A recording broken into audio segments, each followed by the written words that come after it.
नमस्कार, मैं अनिल कुमार दीक्षित अपना वीडियो चैनल दीक्षित जी स्पीक्स के साथ एक दफ़े पुनः आपके समक्ष हाजिर हूँ। और आज है 28 जून सन 2021 और दिन है सोमवार। आज से सप्ताह शुरू हो चुका है। जैसा कि आप लोगों को विदित है कि हम लोग एक जो है भक्ति श्रृंखला हम लोगों ने शुरू की है। आज उसका दूसरा भाग हम आपके सामने रख रहे हैं।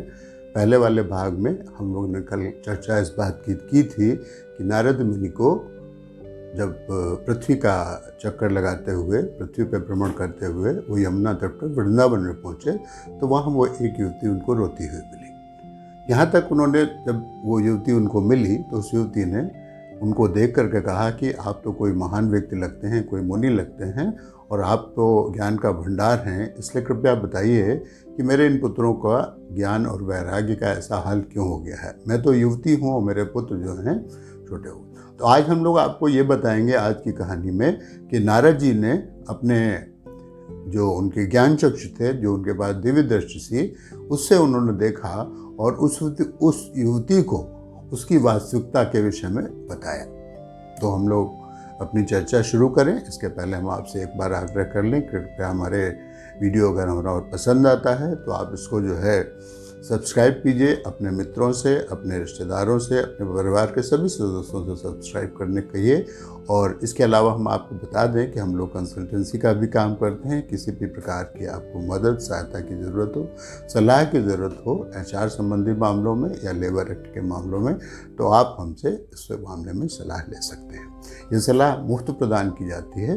तो हम आज का कार्यक्रम शुरू करते हैं कि जब नारद जी ने उस युवती से कहा कि तुम परेशान मत हो और मैं तुमको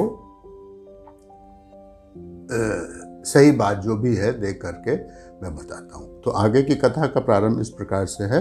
ये तो आपने समझ ही लिया कि आज की कथा में आपको ये बताने जा रहे हैं कि नारद जी ने उस जो युवती थी, नवयुवती थी, जिसके पुत्र जो थे वृद्ध थे, पड़े हुए थे सामने, उनको उसकी वास्तविकता का ज्ञान आज के वीडियो चैनल में हम आपको बताएंगे। तो नारद जी ने उससे कहा कि ये कलयुग चल रहा है और इस कलयुग में सभी लोग दुखी हैं। ये कठिन समय है जो कि बहुत धैर्य से निकालने का होता है। इसी कारण जो तुमको लोग भूल गए हैं कि तुम कौन हो, लेकिन तुम एक बहुत ही महत्वपूर्ण हो। तुम इसीलिए धीरे धीरे करके जर्जर हो गई हो और इस पावन धरती पर आने के कारण ही तुम फिर से नवयुवती हो गई हो। लेकिन तुम्हारे पुत्र जो दोनों हैं उनको ऐसे आनंद की प्राप्ति हुई है जिसके कारण वो अचेत हो गए हैं। इनको कोई दिव्य दर्शन हो गए हैं जिसकी वजह से ये अचेत हो गए हैं। ये कोई बेहोश या बीमार नहीं हुए हैं। इनको कुछ यहाँ पर आकर के ऐसा दिख गया है, दिव्य दर्शन हुए हैं या स्पर्श किसी ने इनका किया है जिसकी वजह से ये इस तरह से अचेत पड़े हुए हैं। तो ऐसा कुछ भी नहीं है, ये भी ठीक हो जाएंगे।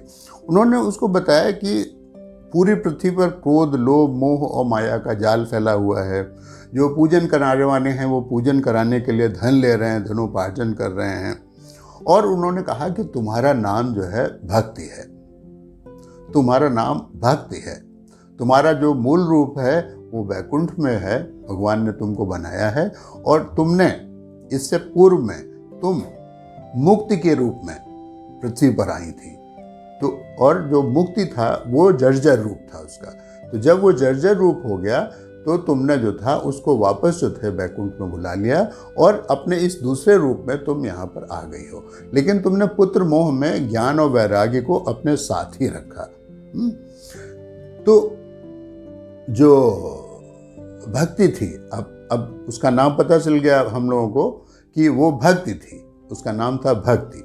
तो उसने भक्ति ने ये कहा कि भगवान ये बताइए कि जिस समय राजा परीक्षित पृथ्वी का दिग्विजय कर रहे थे, दिग्विजय युद्ध के विजय करने के लिए निकले थे और उन्होंने पूरे सबको परास्त कर दिया था, तो उन्होंने आखिर कलयुग को क्यों छोड़ दिया?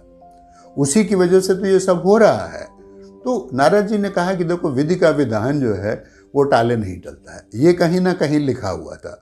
और कलयुग में राजा परीक्षित को बहुत सारी कमियां दिखाई दी, लेकिन चूंकि विधि का लिखा हुआ था और कुछ न कुछ अंश जो था राजा परीक्षित में भी प्रभु का था, तो उन्होंने कलयुग में एक बहुत अच्छाई थी कि वो उसमें कीर्तन की अच्छाई थी। कीर्तन प्रभु नाम वो लेता था। कलयुग था, बाकी सब कुछ खुराफात करता था वो, लेकिन इसके बावजूद वो कीर्तन करता था, प्रभु नाम लेता था। इसलिए उन्होंने छोड़ दिया कि इसको जो है कलयुग को तो आना ही है, क्योंकि वो लिख के रखा है भगवान ने।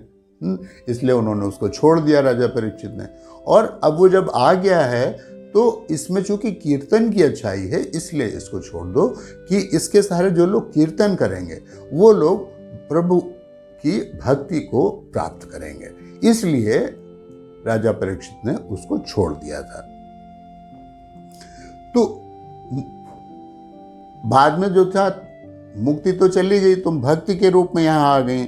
सतयुग, द्वापर और त्रेता, इन तीनों में ज्ञान और वैराग्य से उससे बराबर लोगों को मुक्ति मिलती रही, परंतु कलयुग में मात्र भक्ति से ही जो है मुक्ति प्राप्त हो जाती है। इन तीनों युगों में तो तुमने खूब आराम से बिताए, लेकिन उसके बाद जो था कलयुग के प्रभाव की वजह से तुम जर्जर हुई और तुम वापस जो थी मुक्ति के रूप में वापस चली गई और भक्ति के रूप में यहाँ पर से फिर आ गई। तुम मुक्ति, ज्ञान और वैराग्य को लेकर के यहाँ आई और द्वापर के अंत तक मुक्ति जर्जर हो गई और तुमने उसे वास्तव में वैकुंठ वापस भेज दिया। लेकिन तुमने पुत्र मोह में ज्ञान और वैराग्य को नहीं छोड़ा। लेकिन अब मैं ज्ञान और वैराग्य में नव जीवन के संचार का भी कोई ना कोई एक उपाय ढूंढ दूंगा, तुम उसकी चिंता नहीं करो। तो अब हम आज की बात ही अपनी समाप्त करते हैं। जो अगला जो हम इसके बाद वीडियो बनाएंगे उसमें हम ये बताएंगे कि श्री नारद मुनि ने ज्ञान और वैराग्य को नवजीवन देने के लिए क्या कहा। इसी के साथ हम अपनी आज की ये वार्ता समाप्त करते हैं। भगवान हरि के नाम से हरिओम कह करके, और बताइएगा कि आपको हमारा ये वीडियो कैसा लगा और अपने विचार हमको प्रेषित कीजिएगा और हमारे चैनल को सब्सक्राइब कीजिएगा। हमारी कंसल्टेंसी का भी लाभ आप पूर्ण रूप से ले सकते हैं। मैं अभी अपने सभी श्रोताओं से विदा लेता हूँ। नमस्कार, आपकी रात्रि शुभ हो और आपका अगला दिन, कल का दिन भी सुबह अच्छा हो, और अपना पूरा ख्याल रखिएगा। मास्क अवश्य लगाइएगा, सोशल डिस्टेंसिंग का मेंटेन कीजिएगा, और अगर बहुत ज़रूरी काम ना हो तो घर से बाहर नहीं निकलिएगा, क्योंकि अभी कठिन समय बीता नहीं है। कोरोना के जो केसेस थे वो आने निश्चित रूप से कम हो गए हैं, लेकिन अभी वो पूर्ण रूप से गया नहीं है, इसलिए पूरी सावधानी बरतिए। नमस्कार।